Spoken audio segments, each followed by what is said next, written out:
දැන් එක අවස්ථාවක ස්වාමීන් වහන්සේ අපිට මතකයිනේ අර කොසඹෑ නුවර ගොවිජතාරාමේ එක විනේදර භික්ෂුන් වහන්සේ නමක් වැසිකිළියට ගිහින් වැසිකිළියෙන් එළියට වඩිනකොට වැසිකිළි බාල්දිය වතුර ඩිංගිත්තක් ඉතුරු කරලා වගේ.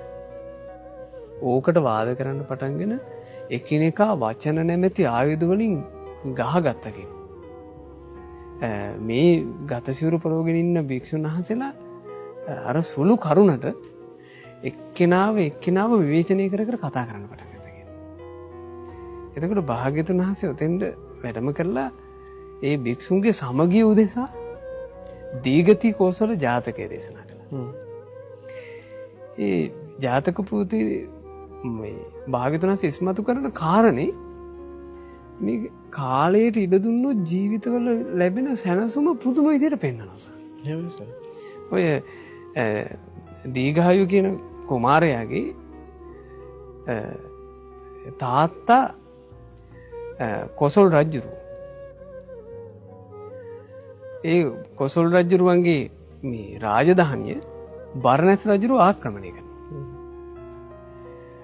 ඔය ආක්‍රමණය කරන කාලවකවානුව වෙද්දී දීඝායු කුමාරයාව කොසල් රජුරුව පිටත් කරලා යවලා තිනවා තක්ෂිලාවට ඉගෙන ගන්න. කුමාරයා හොඳට ශිල්ප හදාරලා හරියටම මේ තමන්ගේ මෑණියන් පියාණන් බලන්න එන දවසේ දීඝායු කුමාරයාට දකින්න ලැබෙනවා බරණැස් රජුරුව තමන්ගේ තාත්තගේ රාජධානිය ආක්‍රමණය කරලා පිය රජුරුවන්වයි මව් දේවියයි අල්ලගෙන ඒ දෙන්නාව ඝාතනය කරන්න දැන් අර බෙල්ලට වදමල් මාල දාලා මේ වදක බෙරේ ගහ අරගෙන යනවා. එතකොට දීඝායු කුමාරයා අර පිරිස අතරින් අම්මා තාත්තා වෙනුවෙන් ඉස්සරහට එන්න හැදුවා. එතකොට දීඝායු කුමාරයාට තාත්තා කියලා තියෙනවා. පුත දීඝායු ළඟ බලන්න එපා දරුවෝ දුර බලන්න. ඒ වචනේ දීඝායු කුමාරයා ඒ වෙලාවේ ගන්නවා. ඒක ඇත්තටම හිතාගන්න බෑ. තමන්ගේ අම්මා මැරෙන්න ඉද්දී තාත්තා මැරෙන්න ඉද්දී තව මොහොතකින් ඒ දෙන්න මැරෙනවා කියලා දැනදැනත් තාත්තගේ වචනේ ගත්තනේ. එහෙම ස්වාමීන් වහන්සේ පිරිස අතරින් පස්සට ගිහින් අඳුනගන්න බැරි වෙන්න නොපෙනී ගියා. ඔය මෑණියන්ව පියාණන්ව ඝාතනය කරලා තියෙන්නේ හරි අමානුෂික විදියට. තාත්තගේ ශරීරේ කැබලි කරලා කෑලි මේ හන්දි 4ක දැම්මා කියන. අම්මගේ තැඟ කෑලි කරලා කෑලි දැම්ම කියනවා හන්දි 4ක.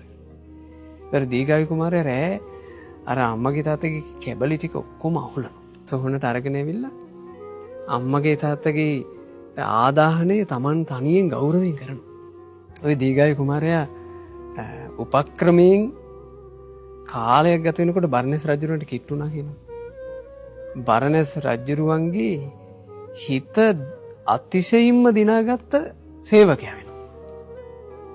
කොච්චර හිතවත් වුණාද කියන්නේ බරණැස් රජුරුවත් එක්ක එකට මේ දඩේමේ යන මේ විශ්වාසවන්තම සේවකයා මෙයා.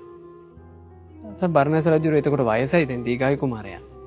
හොඳ තරුණයා. දඩේමේ ගිහිල්ලා කැලේ මැද්දේදී රජුන මහන්සි වෙනවා. රජතුමාට විශ්වාසයට කියනවා මේ පුත්‍රේ මට වෙහෙසයි මම ඩිංගිත්තක් මේ ඔඩොක්කුවේ ඔළුවේ තියාගෙන හාන්සි වුණොත් මගේ වෙහෙස නෙවෙයි මං එහෙනම් හාන්සි වෙන්නම් කියලා නිදා ගන්නවා. ඔය නිදාගෙන ඉන්නකොට දීඝායු කුමාරයාගේ හිතට ආව කියනවා මේ පුද්ගලයා නේද මගේ තාත්තව කෑලි කරේ මගේ අම්මව කෑලි කරේ. රජ්ජුරුවන්ගේම අසිපත අරගෙන මම මේකාගේ හිස කඳින් වෙන් කරනවා කියලා හිතලා කඩුව උස්සනකොට ආයේ තාත්තගේ වචනේ මතක් වුණා.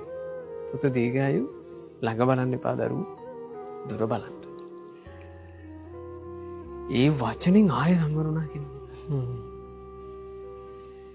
එතකොට ටික වෙලාවක් යනකොට එකපාර බරණැස් රාජයා දාඩිය දාගෙන හැරුණා කියනවා. දැන් දීඝායු කුමාරයා අහනවා ඇයි රජතුමනි නේ පුත්‍රේ මං හීනයක් දැක්ක භයානක හීනයක්. මම දැක්කනේ නුඹ කඩුව අරගෙන මගේ හිස කඳින් වෙන් කරනවා. එතකොට දීඝායු කුමාරයා හංගගෙන නැතුව කියනවා රජතුමනි මම ඇත්තටම කෝසල රාජයාගේ පුතු. එතකොට එදා බරණැස් රාජයා මේ කතාව අහගෙන ඉඳලා මෙච්චර ඉවසීමකින් මෙච්චර සංයමයකින් අඳුන ගන්න බැරි තරම් හිත දිනාගෙන Tamanට කිට්ටු වෙච්ච මේ කුමාරයාට රජුරු පහදිනවා. රජුරු ඒ වෙලාව කියනවා ඔය දරුවෝ බලලෝභය නිසා මගෙන් වරදක් වුණා. මට සමාව දීපන්. නුඹ මගේ රාජ්‍ය මත උරුමකාරය විදිහට මගේ දියණියව විවාහ කරගෙන බරණැස බලය පිහිටවන්න පුළුවන් කෙනා වියා.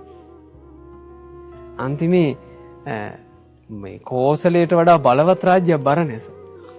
බරණැස මහරජයා විදිහට ඔටුනු පළඳින තැනට මේ දීඝායු කුමාරයා එනවා.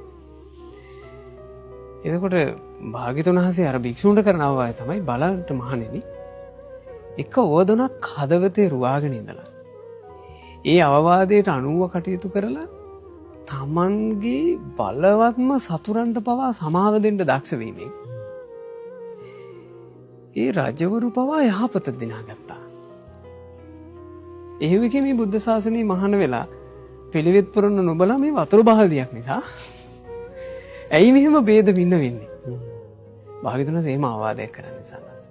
එතකොට අපිට හොඳට තේරෙනවා මේ කාලයට ඉඩදීමක් කියන එක යම් ගුණ ධර්මත් එක්ක ඒකේ පේනවා හොඳටම ස්වාමීන් වහන්සේ ඉවසීම සතුරාට සමාව දීම යම් අතීත වැරදි ගැන සිහි නොකර ඒවා මේ අමතක කිරීමේ අවවාදයට ගරු කිරීම අවවාදයට ගරු කිරීම මේ වගේ ගොඩාක් එක්ක අපි කාලයට ඉඩ දුන්නොත් අපිට හිතන්නත් බෑ අපි දිනුනේ එච්චර තැනකට මේ ජීවිතය අරන් යන්න පුළුවන් මේ කාලයට ඉඩ දීම කියන කරුණෙන්